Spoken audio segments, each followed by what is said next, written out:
Welcome back, everybody. LanceScurv here.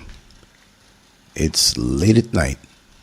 It's about 3:35, and the time just seems to sneak up on me so fast when I'm doing my work. But I love it at this time, although I have promised myself I'm going to always wake up early. It's not always like that. So I just go with the flow. Whatever my body needs, I give it. If it asks for liquid, I give it. If it's food and nourishment, I give it. My body tells me when it's time to sleep. I should keep regular hours, and I strive for that, but my spirit drives me. My thoughts drive me. And I'm blessed in the sense where I don't have to have any particular type of schedule. And there's a lot of good with that when you learn to live on a fixed income and below your means. Those two things automatically detach you from the hectic outside world, where many people feel as though they're doing something or accomplishing something by running the treadmill, running the rat race. And I find when you do that, there comes a point when you realize that you may not be getting anywhere when it comes to what you thought. You know, at 60 years old or young, or 60 years of experience of being with myself, to myself, being a deep thinker in my journey in this life, I'm moving smoother than I ever had, because this test drive on this plane, I know myself good, and I'm very comfortable being who I am. And you realize that there's no need to rush this thing. You do what you have to do when you're in the system. But when you realize that the taste of the system diminishes, it's like eating your favorite meal, but it's seasoned less. You're drinking a tall glass of lemonade, but the person who made it for you doesn't make it as sweet as you used to. And then you begin to look around at these things and say, hey, I don't really want that anymore. I don't even want to be to others what they want me to be in their little boxes that they put me in. Is there something? You could be with your mate, embracing, dozing off. The other one might be reading something with a clip-on light, a book, or their phone. And it's just amazing how that's not a box, but it's a different space, because you're with somebody who cares for you a lot, hopefully, and you have your experiences. You go to work, you put on a uniform, or maybe you don't, but there's another side of you that people know you as, and that's another gear.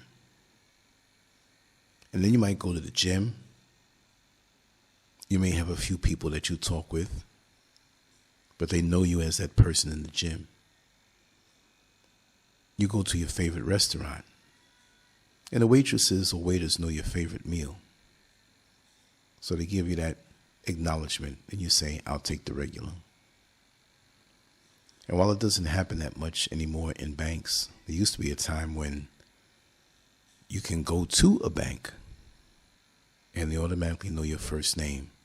There was a time when you can go to a church or a house of worship, whatever your faith is, and you can talk to, in the case of a church and Christianity, you can speak to the pastor for a few moments, and he would offer himself to be there.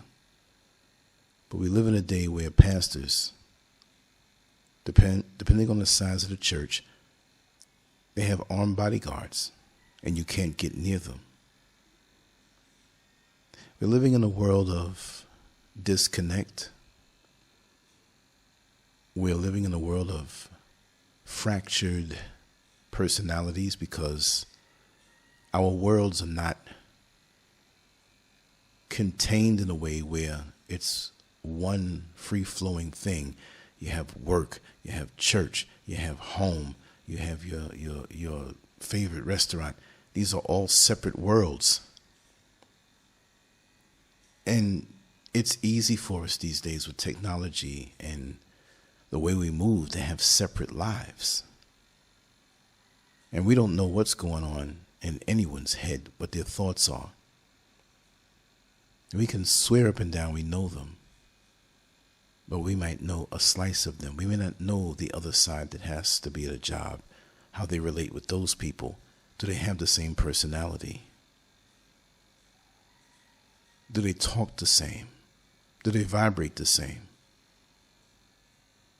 And pointing that back at me, as I said earlier, I like the way I vibrate. I've had 60 years with myself. So everything within me moves very smooth. I'm one unit. I do have different sides, but it's one smooth thing. I don't have to drastically change from one mask to another, as is the case with many people who have multiple fractured lives. You have the people who you talk decent with, and you have the people that you talk in a very decadent way with. You can't mix those worlds, because who are you going to be? And if you have 4 or 5 different people that represent the different worlds in your life, if you are not as one unit, consistent across all worlds, yes, you can have slight differences in those personas. You see? So this world that we're living in is so hard to get to know somebody, because what they present to you may be one part of that facade or one mask. And you may love that mask, but it's not them. And as they stare at you from behind the mask and you can see their eyes, you can realize that they're detached from that mask, and you wonder, who are they really? You catch a certain expression on their face in an unguarded moment, and it doesn't seem right to you. The energy behind that expression, it doesn't seem right. And when they realize they're being watched, they quickly regroup and become the person that you've known them to be. I've studied human nature all my life. I don't have any degrees or certificates or any acknowledgement of being someone who's some scholar in that particular subject of human nature. But I've been one who has been victorious in it and who I know, and the victim of it, of who I didn't really know and thought I knew. It's too much to figure out who's who. This is why, for me, on a night like this, or rather morning, it's so easy to be by myself. No one has an obligation to tell me their deepest, innermost thoughts. No, they don't. It's their right. It's their right to privacy. Right? But don't expect me to embrace the mask wholeheartedly when there's so many other parts of your being. I've learned over the years that true intimacy is not just what you do physically with someone else, but when you can bare your heart and really and truly bare yourself and not be afraid to open up. So many of us, we act as though we're opening up to a person, and we fool people sometimes, but we're not giving them our total being.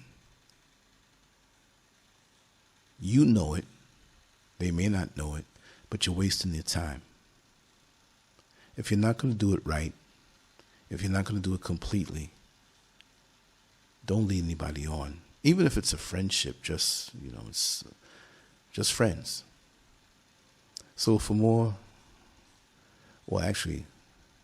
and more, as I live and vibrate higher, my goal is to smash any mask I might have on, which I don't think I have any now. To speak is authentic from the heart. If anybody asks me something about myself, my opinion, I just have to be brutally honest. I can't carry the mask anymore.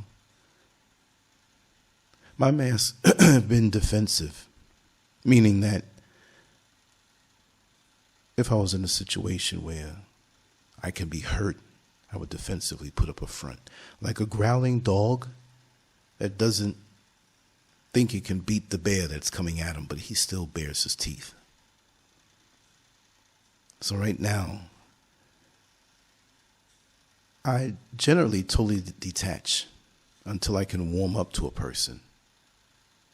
I don't press upon anybody to be what I want them to be. I want to see who they really are. I think that's the best way. And not only that, but when you find out who they are, accept them as they are. If they trusted you enough to open up, then you should be responsible enough to just accept them as they are, because nobody's perfect. And the bad part about it is we live in a world that so many people are trying to appear to be what they think is perfect. Whether they have to get big eyelashes or BBL, or men who pop lots of Viagra tablets, or, whatever it may take to be that spectacular person to combat our insecurities. It's really sad. I have no time for that. This existence can be nice, but it's too short. We should understand that we shorten it. The more masks that you have is the more that you're shortening your life, because you have to attend to all of these different personas. If you had one persona, you can flow through this life. You don't have to worry about, I have to change up and be this person. I have to change up and be that person. No, I am who I am. That's why I say, when it comes to my homegoing services, as they call it, it's going to be one big party. And you may find out some things about me that you didn't know from someone else. But it's going to be one really intact continuum. And when you put all the pieces together, you say, hey, I may not have known him at this period in his life, but you know what?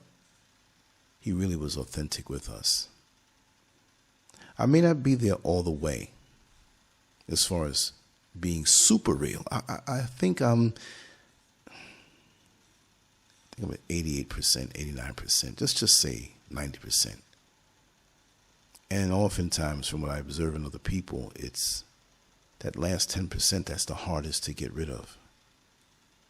That last film, that thin layer, that mask. And it may not be a mask that you hold up, but it's a last barrier that really protects you from the atmosphere around you. And I don't mean the weather. I'm talking about people, their hang-ups, their attacks, their vulnerabilities, their attempt to figure you out and they get it wrong. And you might be around them for years and they come to you one day and say, listen, I really didn't know you. I didn't like you based on what I thought. And that's because of you and your own experiences. So I'm trying to strip away everything and be as I was when I was first born into this plane, yet having the experience of a lifetime. Now that's a beautiful way to be. That's a beautiful way to be. So I sit up here late at night with all different types of thoughts flowing through my head, And I realize because I have brought myself to being that one unit of a personality, not a narrow personality, but being real with myself. And it's so much easier. So with my victories and setbacks, I would never say failures, I accept them when I look back on my life. I accept them because this is one big classroom to learn, to experience this life, that we can pick up something of value that we can take with us to the next level. It's just that in this life, there's so many things to pick up that are useless, that will do nothing for us. And I think that most of the people, they're pointed in the wrong direction. But who am I to say that? Because there are times in my life when I was pointed in different directions and pursued things so hard and experienced it to the hilt and realized I didn't want it at all. Isn't that something? It's like you grab a meal at the restaurant and it's your favorite meal and it tastes so good, but halfway through it, something says, I don't want to eat this no more. It can happen that way.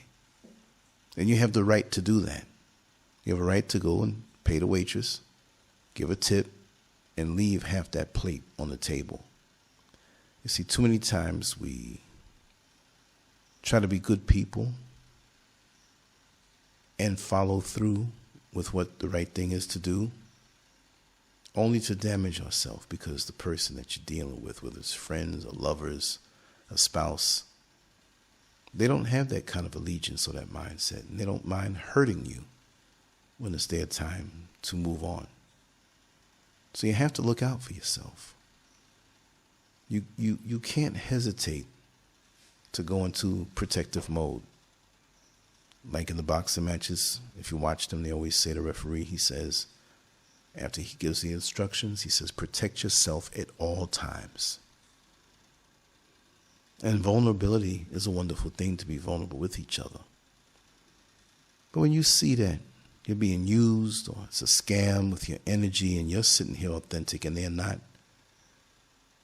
you have the right to disengage silently. Even if you stay there a little bit, you're already detached. You know, when I used to drive a van, a commuter van, they called them dollar vans in New York City, and I was in Queens. Ozone Park, Jamaica, Richmond Hill. Sutphin Boulevard is the main place that I drove my van from. And I got a chance to see so many as they are. Everything that I've done in this life, as far as employment is concerned, always brought me around a lot of people. And I never realized why. I mean, I never thought about it. Most of our jobs bring us around other people. A lot of us work in cubicles and tight spaces, and we do our time and get out. But even while working these different jobs, I've seen people at their best, at their worst, whether it was in a prison or a jail, or driving a bus, or driving a dollar van, up close and personal, in the street, raw with people. No filter, no barrier. I would have to use my wits to communicate with these people. I would have to be able to see them and evaluate them immediately by the look in their eye, by a physical gesture, body language. Because for the most part, people do what people do. And it's sad because many don't go below or above the level that they're on, and they stay there for a very long time. They don't question their existence. They don't question if there's more. They do what they're told, and they sit there, and they may be on one level plane for many years in their life. You punch your clock, get to work on time, do as you're told, take your lunch break, take a restroom break, come back to your job, finish it out, share the Colgate smile with your coworkers as though you really love them. Maybe you do. Maybe there's always just that one. Go home, repeat the process, deal with whatever you have to deal with at home. Hopefully it's good. Sometimes it's not. That's why we have so many people who don't mind working late, at the office because they don't want to go home. They feel they don't have the power to change who they're with because they're attached to them. And they might have an alcoholic problem. They may have a sex addiction. They might be argumentative. You see, we have to watch the energies around us. And sometimes people get close to us, really close. They say everything right. They do everything right. And they only want to get close to you to unleash the hidden energies that they had from within to disrupt you. They have given up on hope. They have given up on dreams, motivations, goals. They gave up on that. They can act like the person you knew, but they've given up. They're void on the inside, a hollow shell. Nothing from within that propels them to a higher trajectory. And so they've become merely a spoiler. They have nothing of their own. Their job is to be like that mosquito who is determined to bite you and extract your blood after you fall asleep. And they'll get close to you and just waste your time. Whether it's unnecessary phone calls, unnecessary text messages, sending you 500 and 600 videos a day. How can anybody do that? Because they want to keep you from your bright destiny. They want to keep you from reaching your goals and the sense of accomplishment. Because you see, every day when you work toward the goals that you have on the inside, they take it as though you're making mockery of them. So they're going to try to stop you in doing what you're doing. And once you understand this, you can keep them at arm's length and still smile and talk with them and wish them the best. But you know what's in their heart. Because I know so many people like that. And in the midnight hour, as I accomplish in my goals, which are very visible online, those are the people who watch. They're up in the middle of the night. They're thinking about you. They're giving you their energy. They haven't found something that they can be good in. Maybe it's from early. Maybe it's a situation where they were imprinted with negativity because, you know, we have parents out here who really weren't good parents and didn't want to be parents.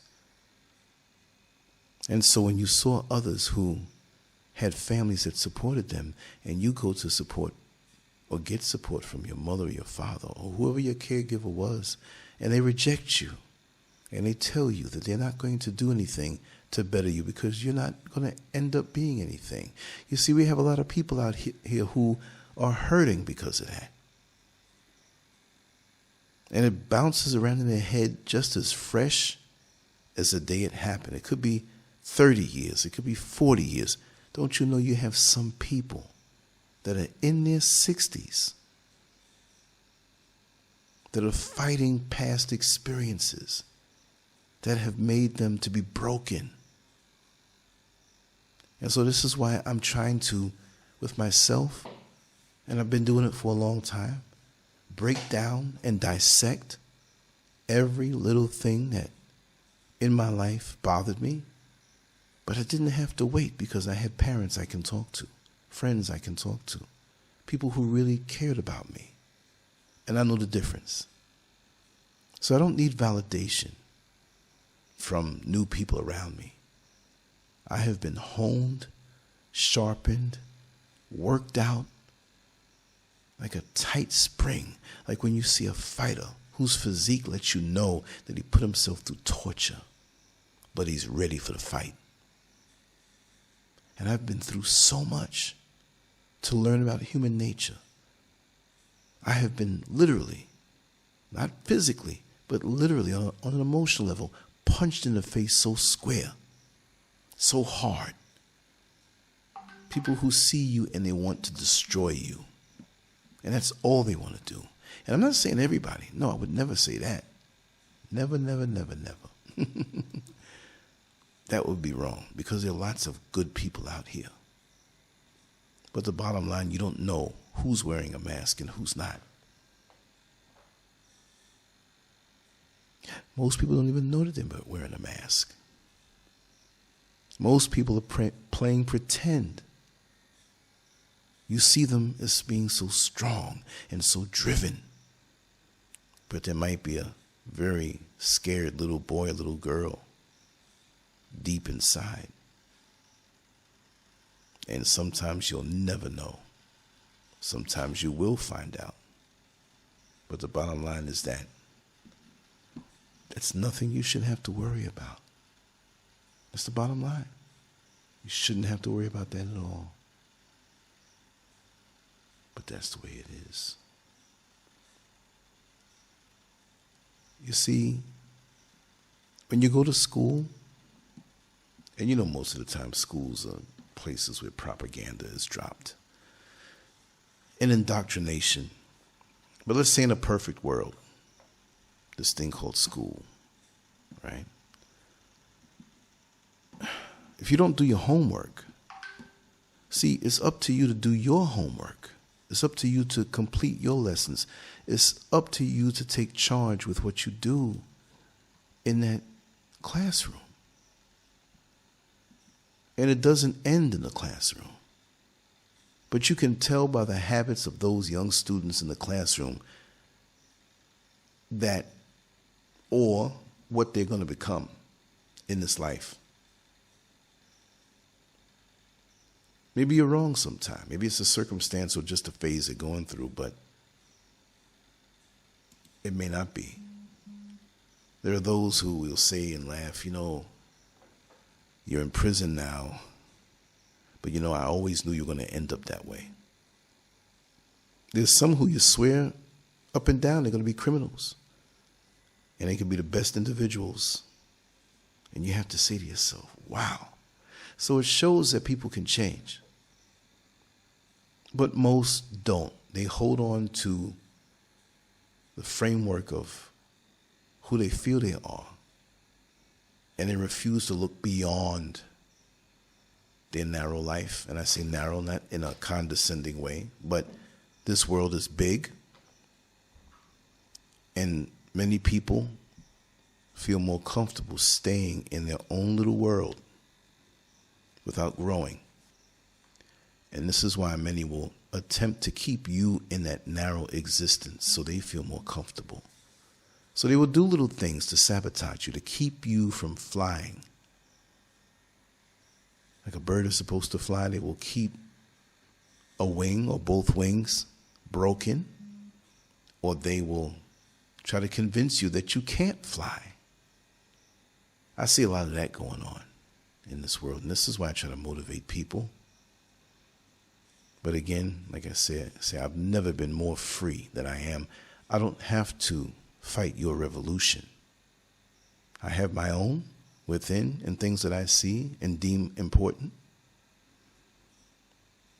I'm not looking to fit in with any group of people. I have my inner circle, yes, whether it's in cyberspace or face-to-face. But as far as trying to run down an established group and try to fit in with them, or try to convince you that I have the same mindset as you, or you say that I'm standoffish and now I have to try to prove to you that I'm not. No, I know myself. And that's the problem many people have with me, that I know myself. They don't know themselves. But the confidence that I walk in was not easily attained. I'm talking about that next level of confidence. You see, because my father groomed me to be a confident man. He knocked away any major insecurities before they had a time or chance to hatch. I think it's an advantage for me that I grew up as an only child who has a brother 11 years older than me and always on substances, and technically he's a half-brother, but I don't say it that way. We have the same mother but different fathers. But I think it's an advantage because I had enough time to be to myself and with myself and understand myself as I pursued my artwork, did my homework, did the things that I wanted to do on a physical level with athletics and bodybuilding. Parents that sent me for guitar lessons and piano lessons and up to camps where affluent people were, not because they just had money, but to learn how they think. Because it's no, how could I put it, coincidence that young Floyd Mayweather, the undefeated fighter, there's no coincidences like that. Because his father was a fighter who fought Sugar Ray Leonard in the same name, Floyd Mayweather Sr. And from young, even though he may have gone to prison and did some things that weren't too honorable, he taught his son, almost right after coming out of the womb, how to fight. He was comfortable with it. He got to know it. He was groomed for it. So if he was 3 or 4 years old, learning how to throw a punch, to balance the timing, by the time he was 13, he may have had 10 years of experience. You see? By the time he was 23, he may have had, I may be off by a couple of years, but he had 20 years worth of experience. So you take a guy who, and this goes for any area of expertise, who started fighting when he was 18. Now he's 23. So say him and Floyd were the same age.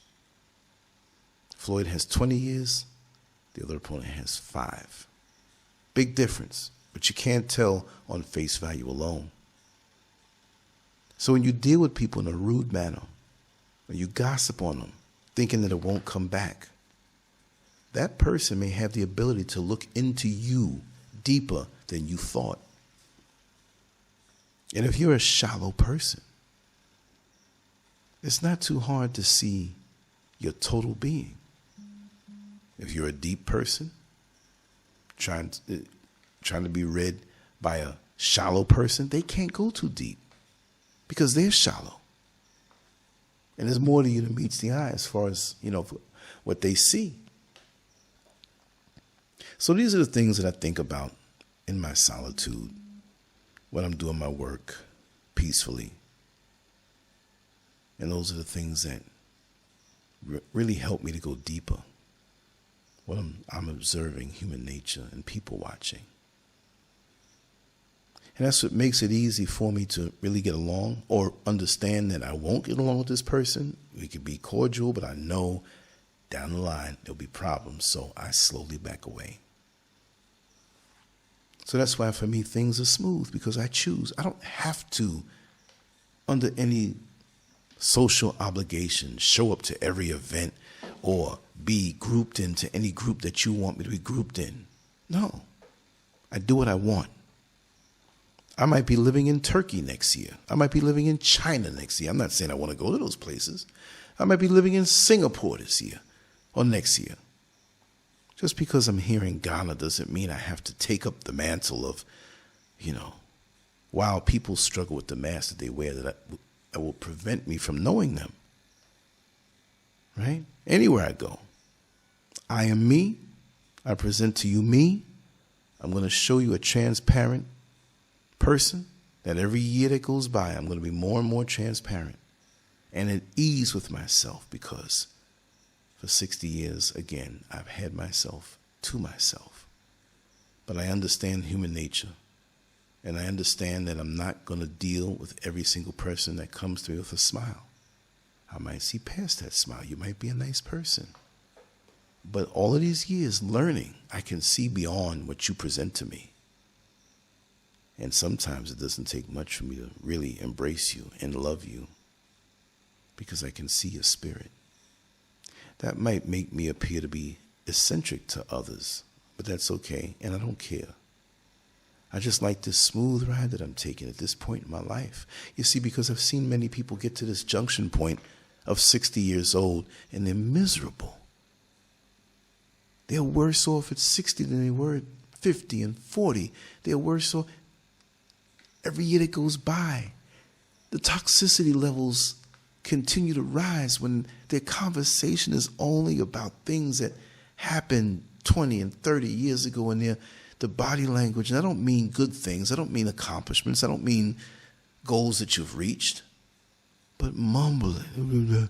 And back in 1987, he cheated on me, and then back in 93, I went with this man, but I don't want to hear that. Like a broken record. What are you doing today? What have you done to yourself today to make you better incrementally than you were yesterday? You don't have to tell me. But if you're focused on things that don't even matter anymore, that tells me you're not pursuing what you need to pursue. And who am I? Am I a judge? No. But I can assess things, and it's my right to assess those who are around me. So I don't spend time unnecessarily going through your speed bumps, driving over your potholes, doing your homework on the homework that you refuse to acknowledge from the trauma that you've endured. It's not my job.